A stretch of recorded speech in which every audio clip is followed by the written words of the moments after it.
Tomemos un tiempo para meditar esta porción de las Sagradas Escrituras, hermanos. Sin duda un pasaje con bastantes elementos que pudiéramos considerar para nuestra meditación del día de hoy, hermanos. Un pasaje que da para una serie de sermones por todo lo que cita, todo lo que señala, muchos detalles contenidos en este texto en particular. Incluso para cerrar con broche de oro, al final de este capítulo aparece una de las porciones un tanto más obscuras de toda la Sagrada Escritura, en aquel evento trágico en el que 42 muchachos perecen en las garras de un par de osos. Pero me gustaría que meditásemos el sentido principal de este texto el día de hoy, que pudiésemos considerar cuál es el punto central de nuestro texto en esta mañana, hermanos. Y para poder entender ese enfoque central, es necesario recordar el contexto. No solo el contexto inmediato, pero el contexto amplio de toda la historia de la redención. Así, de esta manera, se alumbra el contenido de este pasaje de una manera sumamente particular, puesto que es un pasaje profundamente cristológico, hermanos. Por todas partes podemos ver a Cristo, su obra de redención, de salvación, su gran comisión. Esto se encuentra contenido en este texto en particular. Ahora, para ver el contexto inmediato, sin entrar en muchos detalles, porque se trata solo de una meditación de 15 minutos, 20 minutos, quiero que vayan un poco atrás en el capítulo 1 de este mismo segundo libro de los Reyes y presten atención al versículo número 3, donde se nos dice: entonces el ángel de Jehová habló a Elías Tisbita diciendo: levántate y sube a encontrarte con los mensajeros del rey de Samaria y diles: ¿no hay Dios en Israel que vais a consultar a Baal Zebub, Dios de Ecrón? Elías, el gran profeta de Dios, ha estado llevando a cabo una fuerte contienda contra los profetas paganos, los sacerdotes paganos, la idolatría que había contaminado profundamente al pueblo de Israel en sus días. Él está retando constantemente. Anteriormente, ustedes ya leyeron la ocasión en la que se enfrentó a una gran cantidad de profetas de Baal. Elías sigue manifestando esta clase de carácter férreo, fuerte, firme, sabiendo en quién confía, y por causa de esto se burla de los ídolos ante los que se postran. Particularmente en este versículo llama a Baal, no Baal Zebul, que es la forma en la que los que creían en este ídolo lo llamaban, cuyo significado literal sería el Señor digno o un Señor realmente glorioso. Pero no, Elías lo llama Baal Zebub, que aunque suena muy similar, significa algo completamente distinto. Lo llama el Señor de las moscas. Se burla, se mofa de estos dioses. La idolatría había conquistado al pueblo que se suponía que tendría que haber conquistado aquella tierra, hermanos. El pueblo de Israel fue llevado a esa porción del mundo para conquistar, y ellos terminaron siendo conquistados por los habitantes y los ídolos falsos. Ahora esos dioses falsos eran el objeto de su adoración. Siglos más tarde ocurriría lo mismo en Jerusalén, solo que con ciertas diferencias, porque siglos más tarde ya no habría esa adoración a los becerros de oro, pero ni habría muchos altares, pero habría una especie de idolatría más sutil que se albergaba en el corazón. ¿A qué tiempo me refiero? Aquellos tiempos en los que Dios levantó a un profeta, el último profeta, Juan el Bautista, uno en quien el Espíritu Santo moraba de una manera particular. Tras este Juan el Bautista, a quien el Señor Jesucristo se refirió a él como el Elías, llegaría el profeta, el verdadero profeta, el gran profeta, el profeta de profetas, es decir, nuestro Señor Jesús mismo, quien llevaría a cabo una gran cantidad de milagros después de ser lleno del Espíritu Santo, precisamente en el Jordán. que se menciona en el capítulo 2 del libro de los Reyes. Jesús comenzaría un gran ministerio, acompañado de señales, prodigios, maravillas. Si usted lee los evangelios, encontramos a nuestro Señor Jesucristo sanando a un leproso, encontramos a nuestro Señor Jesucristo resucitando al hijo de una viuda, encontramos a nuestro Señor Jesucristo proveyendo pan para miles de almas, miles de personas. Y si usted presta atención a continuación, en los siguientes capítulos, Eliseo comenzaría a llevar a cabo obras similares. Él sanaría a un leproso, a Naamán. Él daría pan a 100 hombres. Él resucitaría al hijo de una viuda. Él llevaría a cabo obras particulares similares a las que nuestro Señor Jesucristo lleva a cabo en los relatos de los evangelios. ¿Y cómo concluyen los evangelios, hermanos? Los evangelios concluyen con una tumba vacía. ¿Cómo concluye el ministerio de este Eliseo que aparece en escena en el capítulo 2 del segundo libro de los Reyes? Concluye relatando una tumba, no vacía, pero que da vida. Porque hay un evento en particular que ustedes leerán cuando un hombre, un cadáver es arrojado en la tumba de Eliseo y entonces vuelve a la vida. Hay un paralelo en todo esto, hermanos. Eliseo es un tipo de nuestro Señor Jesucristo, que apuntaba a las obras que Jesús llevaría a cabo de una manera más plena. Sin embargo, aunque Elías es un tipo de Juan el Bautista y Eliseo es un tipo de nuestro Señor Jesucristo, creo que el enfoque central de nuestro capítulo el día de hoy es ver no a Eliseo como un tipo de Jesús, pero a Elías como un tipo de nuestro Señor Jesucristo. Y a Eliseo como un tipo de los discípulos de nuestro Señor Jesucristo. Este es el enfoque particular que nos ofrece este capítulo 2 el día de hoy, hermanos. Y usted puede ver estos detalles paralelos también en este tipo de cosas. Por ejemplo, el tema central de este capítulo es la ascensión de Elías. Elías es llevado a los cielos, como nuestro Señor Jesucristo mismo ascendió a los cielos y fue llevado ante la vista de sus discípulos, ante la vista de Eliseo. Elías es tomado y es llevado a la presencia del Dios al que estuvo sirviendo durante todo su ministerio. Y es Eliseo quien continuaría con el ministerio de su amo, de su maestro, de su Señor, de Elías. De la misma manera, los discípulos llevarían a cabo la continuación de la obra que nuestro Señor Jesucristo comenzó cuando vino por primera vez a este mundo. ¿Cómo es que Eliseo fue encontrado y fue llamado? Él estaba arando en un campo. Y cuando Elías le hizo el llamado, él dejó todo y lo siguió, dejó su hogar, dejó su familia y fue en pos de su maestro. Lo mismo ocurrió con los discípulos, hermanos. Fueron encontrados unos pescando, otro sentado en el banco de los tributos. Y cuando el Señor Jesucristo hizo ese llamado, cada uno de ellos atendieron y fueron en pos siguiéndole, dejando todo atrás. Eliseo, se nos menciona en este capítulo 2, que los profetas ven que es como su maestro. Lo identificaron con el poder de su propio maestro. ¿Y qué ocurrió con los discípulos? Tiempo después de la partida de nuestro Señor Jesucristo, en el libro de los Hechos se dice que les reconocían que estuvieron con Jesús porque parecían a Jesús, hablaban como Jesús, caminaban como Jesús, pensaban como Jesús, se dirigían como Jesús. Y otro detalle que no podemos dejar pasar es que Eliseo pide una doble porción del espíritu que moraba en Elías. ¿Y cómo debemos entender esta frase de este capítulo 2, hermanos? ¿Por qué Eliseo pide una doble porción?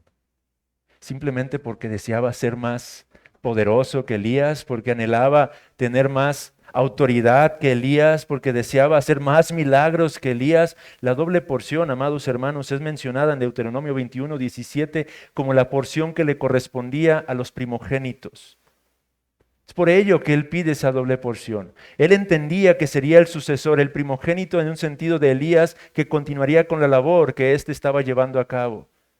Nuestro Señor Jesucristo expresó algo similar en cuanto a los discípulos. En Juan 14:12 les dijo, de cierto os digo, el que en mí cree, las obras que yo hago, él las hará también. Y aún mayores hará porque yo voy al Padre. Otro paralelo, hermanos. Eliseo haría obras mayores que Elías.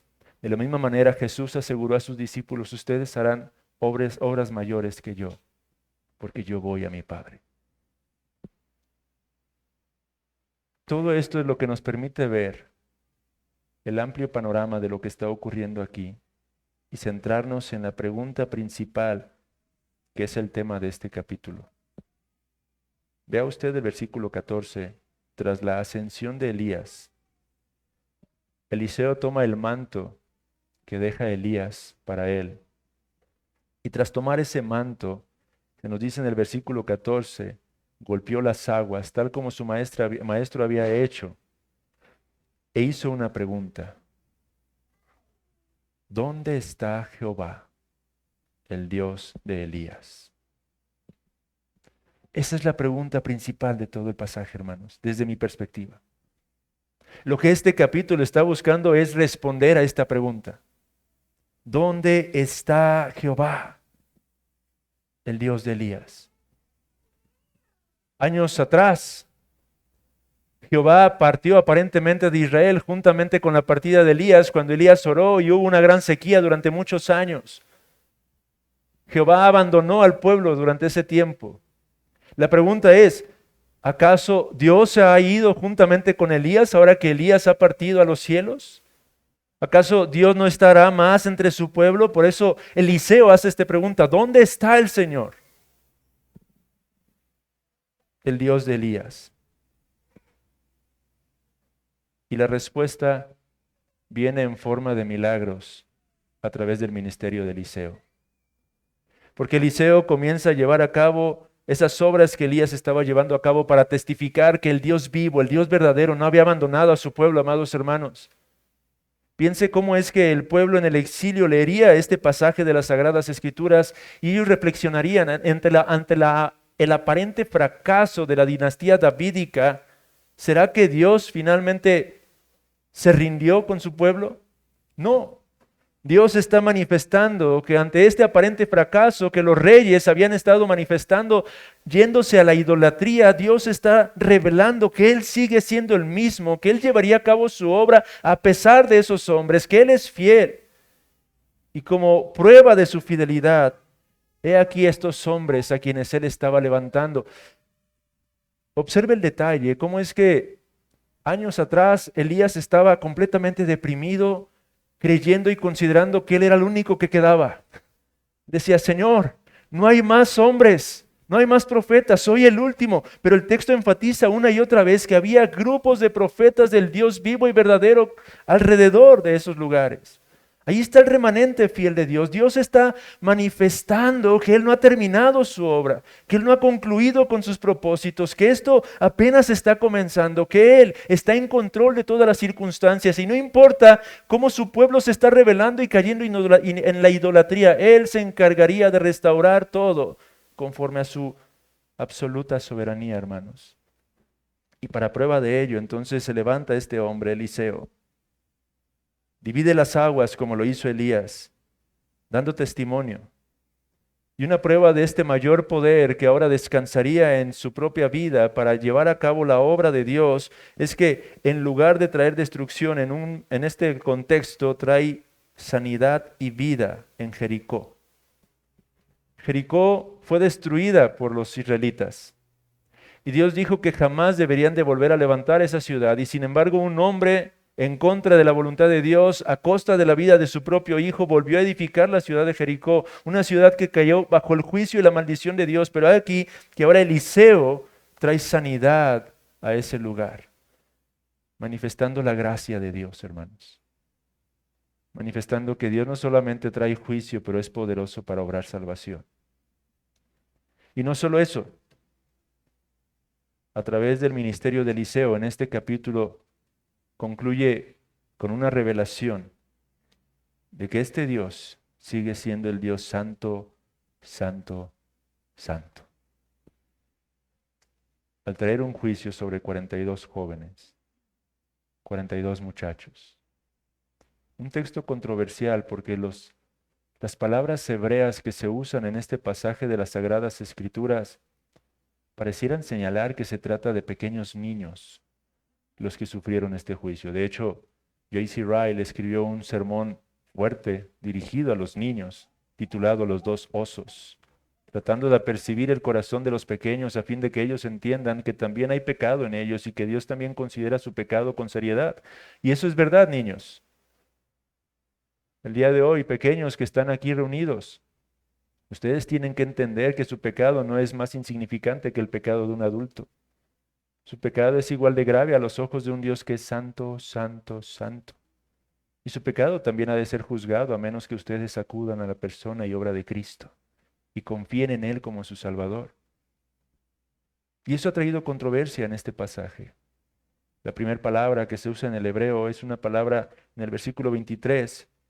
La palabra muchachos es una palabra, la palabra nahar, que habla de adolescentes, usualmente en el hebreo. Se usa esa palabra para referirse a jovencitos de entre 12 y 15 años. Pero la palabra con la que concluye el versículo 24, cuando vuelve a decir muchachos, nuestra Reina Valera, es una palabra distinta y es yelet. Y esa palabra hace alusión a pequeños de 12 años hacia abajo.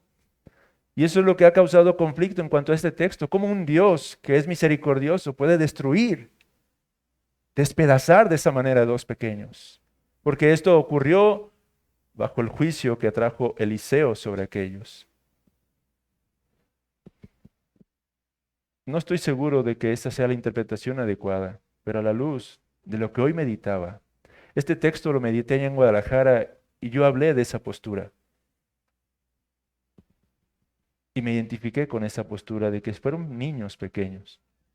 Pero hoy, escudriñando todavía un poco más, creo que quizá no eran niños pequeños, sí jovencitos, pero el por qué se usa la palabra yelet al final del versículo 24 me era esclarecido un poco, porque en Isaías 57, versículo 4, Dios o el profeta Isaías usa exactamente esa misma palabra hebrea, pero para referirse al pueblo rebelde y contumaz de Israel.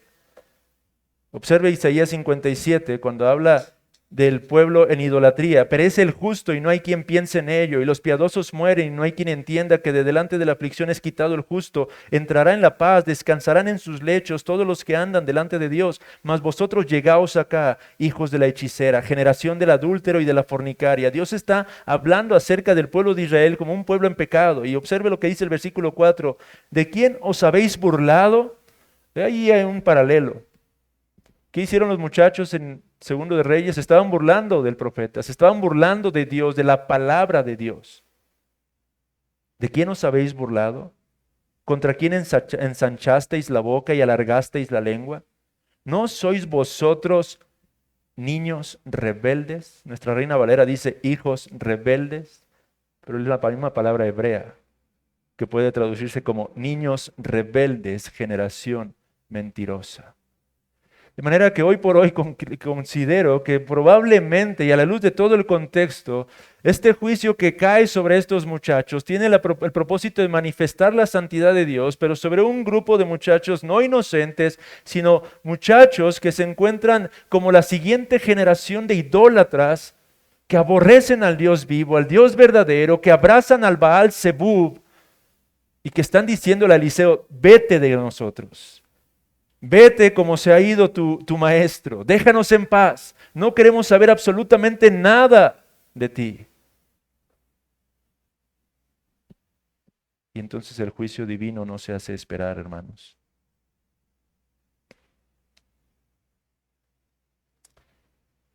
Hoy el Cristo ascendido, hermanos,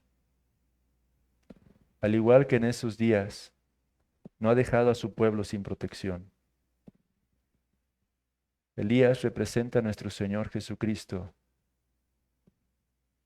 Eliseo representa a los discípulos. Y lo que Dios le concedió a sus discípulos fue al Espíritu Santo.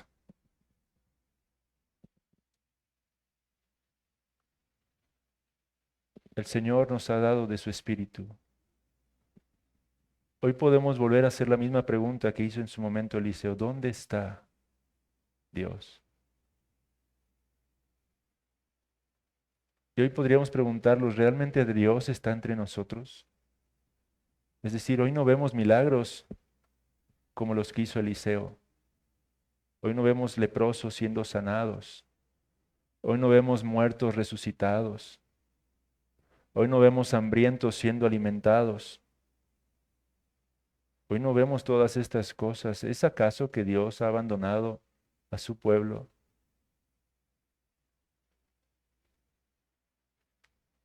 He dicho que no vemos leprosos limpiados, no vemos muertos resucitados y no vemos hambrientos siendo alimentados.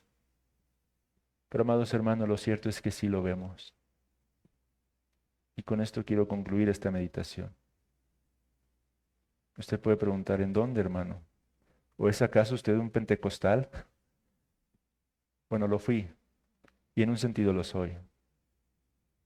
Pentecostal bíblico.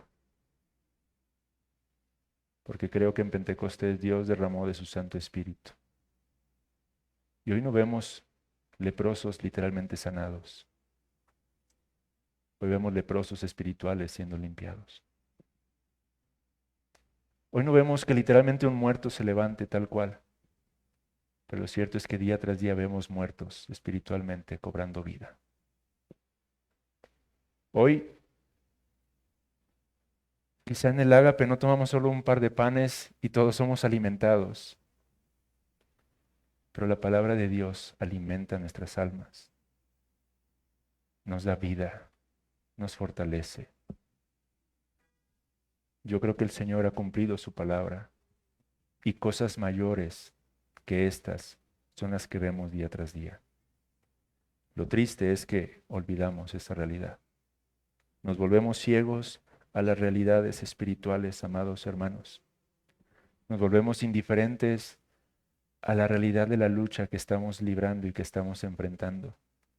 Descuidamos la realidad de que Dios nos ha concedido de su Santo Espíritu y que es por medio de su Espíritu, amados hermanos, que Él está haciendo su obra. Eliseo llevó a cabo su obra no en sus propias fuerzas, sino por la obra del Espíritu Santo que habitaba en él, esa doble porción de la unción. De la misma manera, usted y yo, el día de hoy, somos exhortados a buscar esa doble porción, esa llenura del Espíritu Santo que nos corresponde como las primicias, como los primogénitos, como aquellos a quienes Cristo ha redimido a través de su vida, muerte y resurrección, amados hermanos. Necesitamos urgentemente buscar del Espíritu Santo. Y cuando digo buscar del Espíritu Santo una vez más, no estoy hablando en ese sentido místico, estoy hablando en el sentido bíblico. Usted y yo necesitamos ser llenos de la palabra, ser llenos de oración. Necesitamos mayor comunión con Dios. Hoy no vemos tanta salvación alrededor de nosotros a causa no de que Dios no está más, pero a causa de que su pueblo ha dejado de buscar con intensidad ese espíritu que nos ha sido prometido. Es cierto, usted y yo tenemos la plenitud del Espíritu Santo, pero la Biblia habla de la llenura del Espíritu Santo, habla del contristar al Espíritu Santo, habla de apagar al Espíritu del Señor. Pregúntese el día de hoy, ¿estoy yo apagando y contristando al Espíritu Santo con mi vida indiferente? Y no estoy hablando simplemente de que salgamos y sigamos predicando en las calles el Evangelio, que es bueno, hermanos. Salgan y sigan proclamando el Evangelio, amado hermano, pero hágalo en el Espíritu del Señor. No es suficiente simplemente tomar como una costumbre el salir semana tras semana y hablarle a los perdidos acerca de Cristo. Si lo está haciendo en sus fuerzas, es vano. Pero procura hacerlo en la llenura del Espíritu, amado hermano. Porque el mismo Espíritu que moró en Eliseo es el Espíritu que no cambia y que mora en usted y mora en mí. Que el Señor nos conceda gracia para seguir buscando el rostro del Dios que vive y que está presente en medio de su pueblo, hermanos. Sigamos adorando al Señor y, amado hermano, adórelo en espíritu y en verdad. Amén. Pongámonos en pie para seguir entonando un par de himnos.